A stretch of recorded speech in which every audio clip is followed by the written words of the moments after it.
Lepo pozdravljeni. Mnogo vas zanima področje nezvestobe. Pa dajmo. Nezvestoba je v porastu. Je res?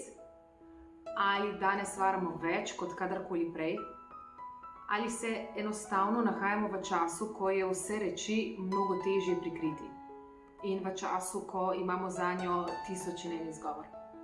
In v času, ko ne nosimo več težkih posledic, tako težkih kot včasih, predvsem ženske. Po svetu in pri nas nezvestoba povzroča že tako množične in razdiralne posledice, da ponekod po svetu že javno osveščajo o njenih razdiralnih učinkih.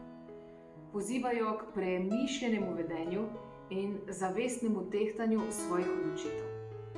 Se strinjam. Tudi pri nas je čas, da o njej še kaj več povemo, se o njej pogovarjamo in morda je čas, da o njej tudi ponovno razmislimo. Je pa eden najpogostejših razlogov za razpad zvez ali pa nastopa kot stranska oteževalna okoliščina. Predvsem pa je v pore naših življenj bistveno bolj prepredena, kot si mi mislimo. Izvolite, vabim vas k debati, postavljanju vprašanj. V novembru bomo tudi imeli srečanja in debato na to temo v živo preko spleta, najverjetneje preko Facebook Live ali Zooma.